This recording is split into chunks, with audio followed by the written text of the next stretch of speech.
Estaba parado en la puerta. No era el Solimán que había comandado ejércitos. No era el Solimán que hacía temblar a Europa con solo escuchar su nombre. Era un hombre viejo. 66 años.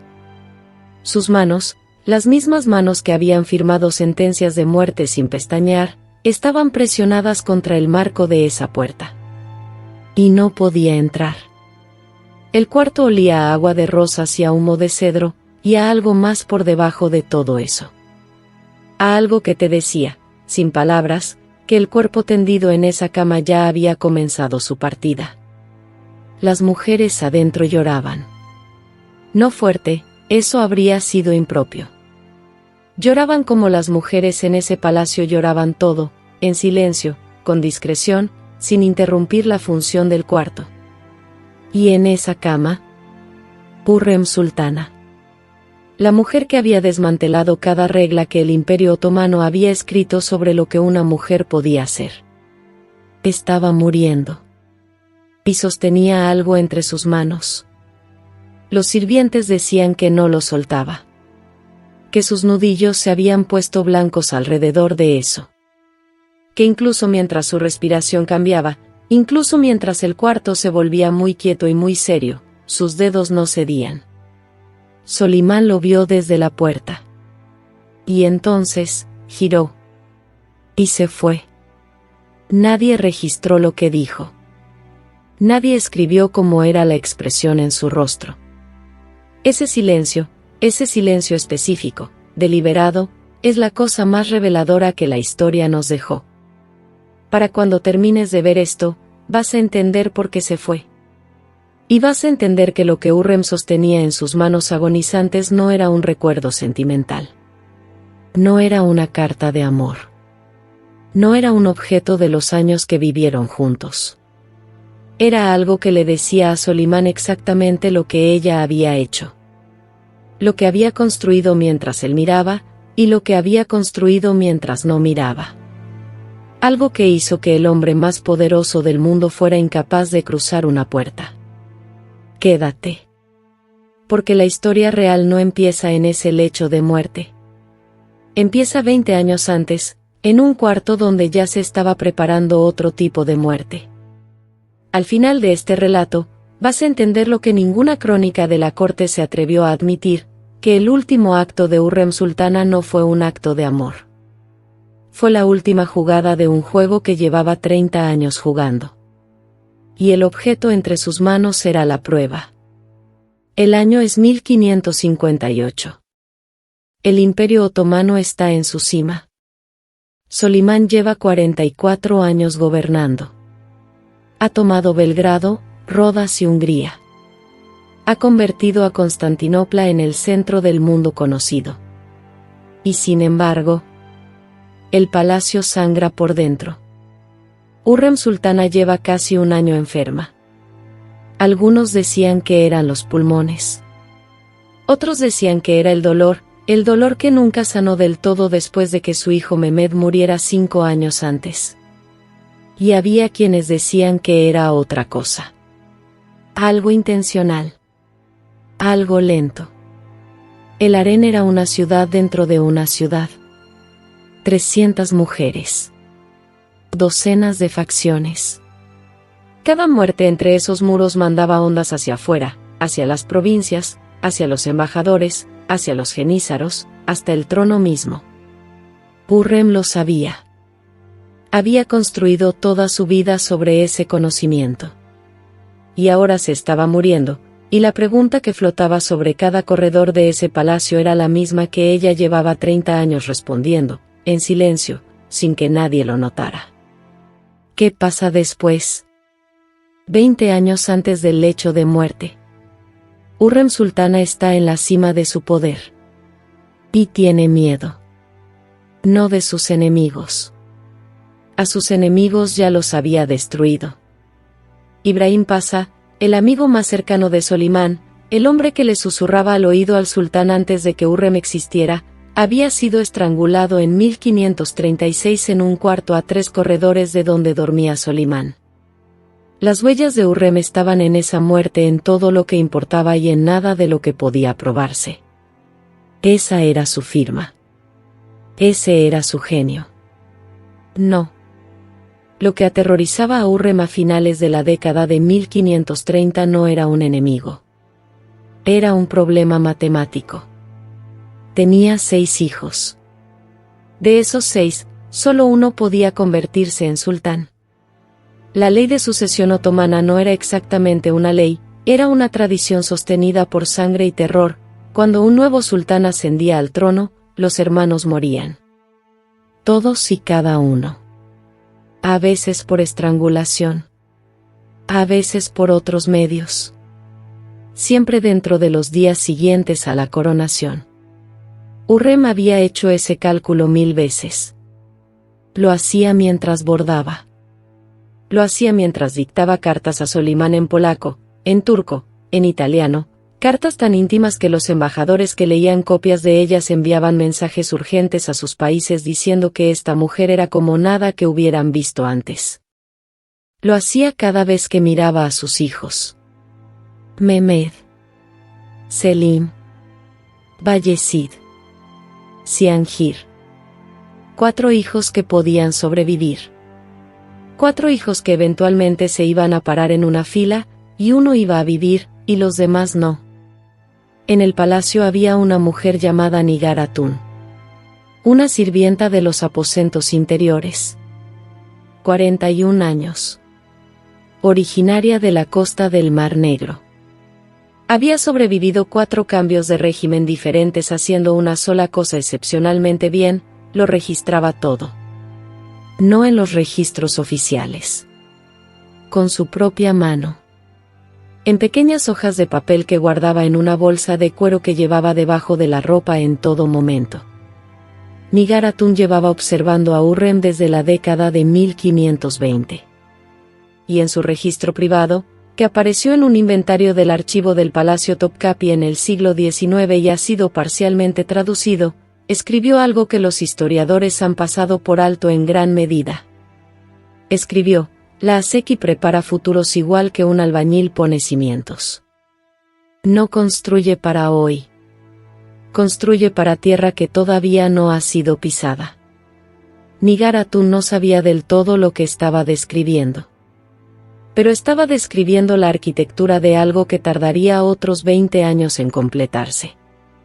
Hurrem no solo estaba protegiendo a sus hijos. Estaba rediseñando la sucesión misma. Y para hacer eso, necesitaba una cosa específica. Necesitaba que Solimán rompiera una regla que nunca había sido rota. Y esa regla era más antigua que el propio imperio. Pero Hurrem ya había descubierto cómo destruirla, usando un arma que nadie en el palacio pensaría buscar jamás. La regla era esta: la concubina de un sultán otomano no podía ser una mujer libre. No podía ser su esposa legal. No podía heredar. No podía intervenir formalmente en asuntos del Estado. No podía, bajo ninguna interpretación de la ley del palacio, ser igual al sultán en ningún sentido transaccional o legal. Esto no era arbitrario. Era una columna que sostenía todo lo demás. Todo el sistema de política del harén, de facciones, de madres e hijos compitiendo entre sí, funcionaba precisamente porque ninguna mujer tenía poder formal. Poder informal, sí. Un poder informal devastador. Pero, ¿poder formalizado, documentado, reconocido? Nunca. En 1534, Solimán se casó con Hurrem Sultana. La onda de choque recorrió Constantinopla como algo físico. Los embajadores escribieron a sus países con un pánico apenas disimulado. El bailo veneciano, el enviado permanente de la República, mandó un despacho que describía el evento como, y parafraseó con cuidado, un acto de incomprensible debilidad personal que desestabilizaría la sucesión durante una generación. No estaba equivocado. Solo que no entendía que la desestabilización era exactamente el objetivo. Al convertirse en la esposa legal de Solimán, Hurrem se transformó de una posesión en una persona. de una mujer que podía ser regalada a una mujer con quien había que negociar. El matrimonio no le dio nuevo poder. Formalizó el poder que ya tenía y lo hizo imposible de revocar sin un espectáculo público que ningún sultán podía permitirse. Pero eso era solo la mitad de lo que hizo. La otra mitad era la carta. Las cartas.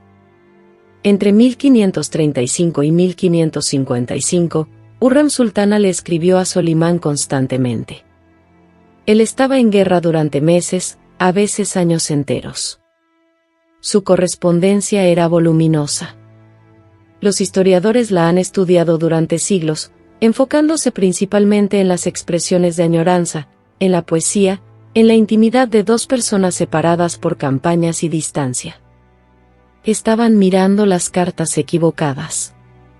Enterradas en los archivos, y digo enterradas de verdad, catalogadas bajo correspondencia administrativa, no cartas personales, hay un conjunto paralelo de documentos. No cartas de amor. Cartas de gobierno. Hurrem escribiéndole a Solimán sobre nombramientos provinciales específicos. Sobre decisiones judiciales concretas. Sobre la colocación de hombres específicos en roles específicos. No lo estaba asesorando solamente. Se estaba documentando a sí misma asesorándolo. Estaba construyendo un rastro de papel de su propia influencia. Creando documentación que probaba, que solo podía leerse como prueba, que ella era un actor político funcional dentro del Estado otomano. Nadie había hecho esto antes. Cada mujer antes de Hurrem ejercía su influencia de manera invisible, porque la visibilidad era la amenaza. Hurrem invirtió esto. Se hizo visible de forma deliberada, sistemática, durante 20 años, en documentos, en correspondencia, en fundaciones caritativas construidas en su nombre por todo el imperio, en mezquitas y hospitales y obras públicas que llevaban su nombre grabado en piedra. Estaba construyendo un monumento a una mujer que oficialmente no se suponía que existiera. Y Nigar Hatun, la mujer con la bolsa de cuero, lo vio suceder. Escribió en su registro privado, alrededor de 1548, la Aseki no teme que la vean. Yo no lo entiendo. Cada mujer aquí sobrevive sin ser vista. Ella sobrevive siendo lo único que todos pueden mirar. Esa frase es más perspicaz que la mayor parte de lo que produjeron los cronistas oficiales. Pero aquí es donde la historia se vuelve algo diferente a lo que creías que era. Porque mientras Hurrem construía ese monumento visible, las fundaciones caritativas, la correspondencia, la identidad legal, también estaba construyendo algo más. Algo que no estaba pensado para ser visto. La arquitectura visible era la distracción. La estructura real se estaba levantando por debajo. Y para el año 1553, estaba casi terminada.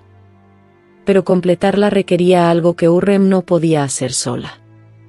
Requería que Solimán destruyera a su propio hijo. Octubre de 1553. El ejército otomano está acampado en Ereğli, en lo que hoy es el centro de Turquía. El imperio está en medio de una campaña contra la Persia safávida. Sesade Mustafa cabalga hacia la tienda de su padre. Tiene 38 años. Es, por todos los relatos disponibles, exactamente lo que se supone que debe ser un príncipe otomano. Alto. Sereno. Querido por los jenízaros de una manera que hacía llorar a soldados veteranos cuando lo describían décadas después. Competente. Paciente. Ya, en la mente de la mayor parte del imperio, el próximo sultán. Es el hijo de Solimán con Mahidevran Sultana, la mujer que fue compañera de Solimán antes de Hurrem, la mujer a quien Hurrem había maniobrado fuera del palacio, la mujer que una vez peleó físicamente con Hurrem en los corredores del harén, una pelea real, con rasguños y golpes, en una confrontación que debió haber terminado con la vida de Hurrem y que en cambio terminó con la posición de Mahidevran. Mustafa era la única esperanza de Mahidevran. También era la única amenaza que le quedaba a Hurrem. Entra a la tienda de Solimán. la tienda está llena de hombres. Ninguno de ellos está ahí para hablar. Mustafa es estrangulado. Sus ejecutores usan una cuerda de arco, como era la tradición. La tienda permanece en silencio mientras esto ocurre. Afuera, los genízaros, miles de ellos, comienzan a entender lo que está pasando, y el ruido que hacen no es el sonido de los soldados. Es el sonido de algo que se rompe. La historia oficial fue que Mustafa había conspirado para derrocar a su padre. Que había evidencia. Que la ejecución era una cuestión de seguridad del Estado, no de preferencia personal. La evidencia era una carta. Los historiadores han pasado siglos discutiendo esa carta, si era real, si fue falsificada, si Hürrem la plantó, si el gran visir Rustem Pachá, que casualmente estaba casado con Mirima, la hija de Hürrem, la fabricó para servir los intereses de los hijos de la Aseki. El debate pasa por alto la cuestión más importante. Fuera real o falsificada, la carta cumplió una función. Despejó el camino. Después de Mustafa, los hijos de Hürrem eran los únicos candidatos viables para la sucesión. Después de Mustafa, Solimán había tomado una decisión que no podía deshacer, y la lógica de esa decisión jalaba todo lo demás hacia su lugar. Y lo que los cronistas no registraron, lo que Nigar Hatun sí registró, en una nota que apenas se puede leer porque aparentemente lo escribió en un estado de considerable agitación, es lo que pasó en los aposentos de Hürrem la noche que llegó la noticia de Ereli. Nigar Hatun escribió, no celebró. No lloró. Se quedó muy quieta por mucho tiempo. Luego pidió sus materiales de escritura. Escribió durante casi toda la noche. Por la mañana los papeles estaban sellados y los entregó a un hombre que yo no reconocí. Hürrem no estaba de luto. No estaba celebrando. Estaba terminando algo. El asesinato de Sesade Mustafa no fue el final del plan de Hürrem. Fue el momento en que el plan se volvió irreversible. Y los papeles que selló esa noche eran las últimas piezas de algo que no sería encontrado hasta que ella estuviera muriendo. 15 de abril de 1558. Hürrem Sultana lleva meses deteriorándose. Los médicos del palacio no pueden ponerse de acuerdo sobre lo que la está matando, lo cual en sí mismo es un tipo de respuesta, el cuerpo fallando en múltiples sistemas al mismo tiempo, la manera en que una estructura falla cuando le quitan los cimientos. Ha estado consciente y lúcida hasta muy cerca del final. Ha estado dando instrucciones. Instrucciones específicas, detalladas. Ha mandado cartas. Ha recibido visitantes. El volumen de actividad administrativa que sale del cuarto de una mujer moribunda ha alarmado y desconcertado al personal del palacio. Sabe exactamente lo que está haciendo. En la mañana del 15 de abril, pide que le traigan una caja de madera específica que ha estado guardada, según el relato de un chambelán del palacio llamado Dawood Bey, debajo del piso de su estudio privado. No en un baúl. No en un armario. Debajo del piso. Traen la caja. Ella la abre con sus propias manos, manos que ya no son firmes. Dentro hay documentos. Específicamente, una colección de cartas, algunas firmadas por Solimán, algunas firmadas por gobernadores provinciales, algunas firmadas por jueces, algunas firmadas por hombres cuyos nombres no aparecen en ningún otro lugar del registro histórico. Y entre esas cartas, un solo documento que no es ni una carta ni un decreto. Es un registro. Un registro sistemático, organizado, anotado, de cada decisión política significativa tomada en el Imperio Otomano entre aproximadamente 1540 y 1558. Con referencias cruzadas. Con notas al margen escritas de puño y letra de Hürrem explicando las conexiones entre decisiones, entre nombramientos, entre ejecuciones y ascensos y matrimonios. Es un mapa. No un mapa geográfico. Un mapa del poder. Un mapa de exactamente cómo funcionaba el imperio en la realidad, no como decían las crónicas oficiales que funcionaba. No la arquitectura ceremonial. La arquitectura real. ¿Quién le debía a quién? ¿Quién había sido colocado dónde, y por qué? ¿Qué nombramientos fueron comprados? ¿Qué muertes fueron arregladas? ¿Qué matrimonios fueron estratégicos? ¿Qué lealtad podía confiarse y cuál era pura actuación? Este documento, si hubiera sido divulgado, habría sido devastador. No solo para la reputación de Hurrem, que ya no estaba en posición de importarle, sino para la legitimidad de todo el reinado. Habría expuesto a Solimán no como el magnífico, sino como un hombre que había estado, durante 20 años, gobernando en parte a través de una mujer que no se suponía que existiera como actor político. Lo habría hecho ver débil. Lo habría hecho ver manejado. Y Hurrem, moribunda, con los nudillos blancos, sosteniendo este documento con ambas manos, tenía una decisión que tomar. Lo que Hurrem eligió hacer con él es donde los historiadores no se ponen de acuerdo. Y donde el desacuerdo en sí mismo te dice más que cualquier conclusión podría decirte. Algunos relatos dicen que lo destruyó, que para cuando llamaron a Solimán al cuarto, el documento estaba en las brasas, y lo que Solimán vio en sus manos eran los últimos fragmentos ardiendo. Esta interpretación enmarca su acto final como un regalo para él. Una misericordia.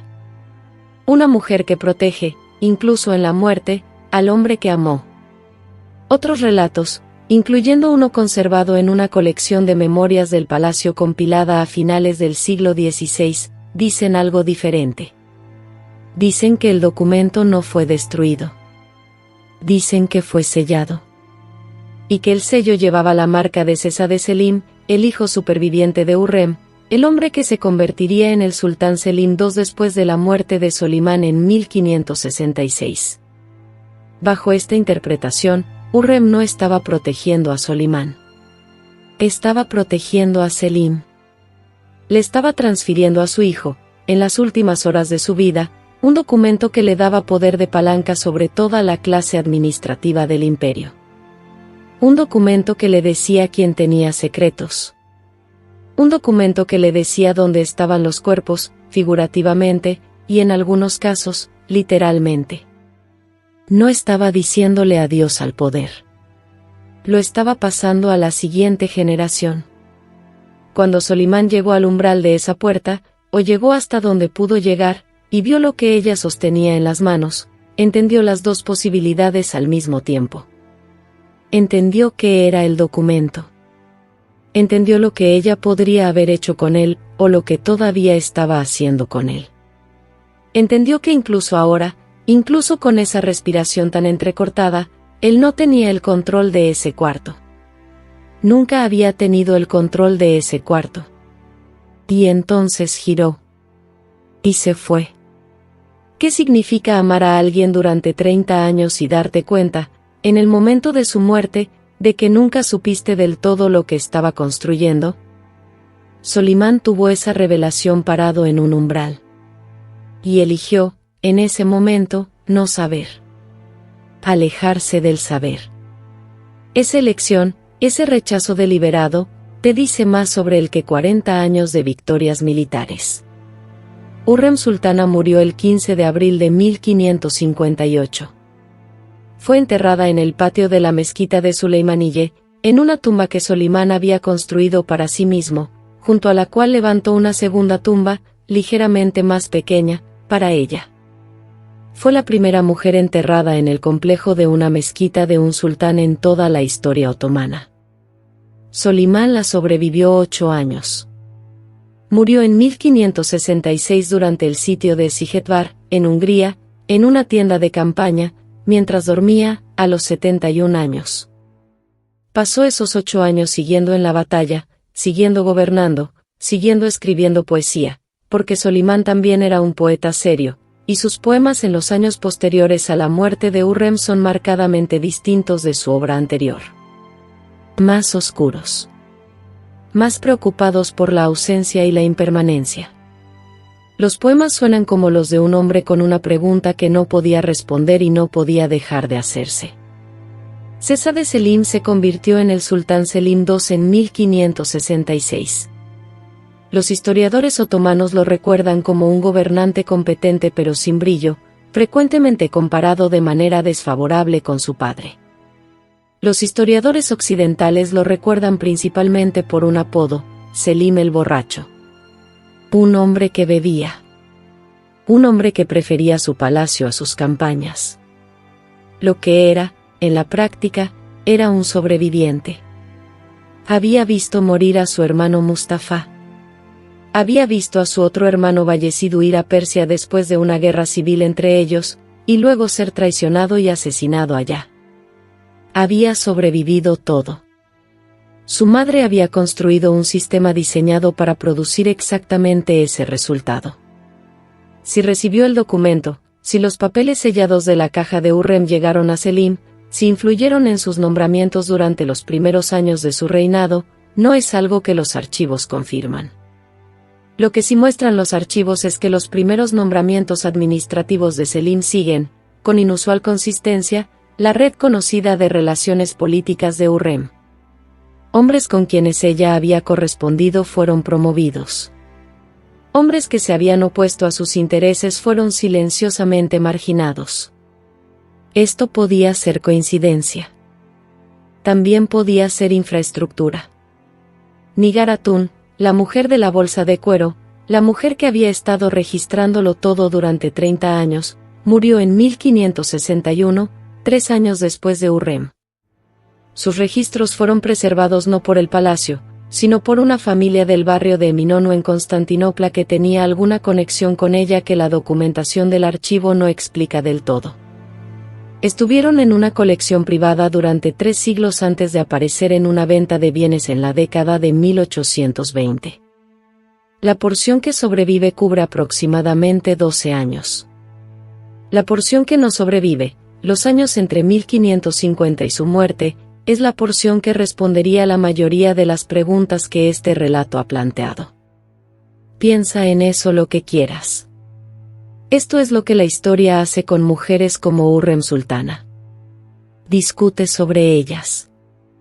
Las llama manipuladoras, luego las llama visionarias, luego discute sobre cuál palabra es la correcta, como si la distinción importara. Se enfoca en los hombres que influenciaron y lee sus vidas hacia atrás desde esos hombres, como si Hurrem Sultana hubiera existido como una función de Solimán, en lugar de como una persona que tomó una serie de decisiones despiadadas, inteligentes, calculadas sobre su propia supervivencia y la supervivencia de sus hijos en un sistema diseñado para matar a la mayoría de las personas que había dentro de él.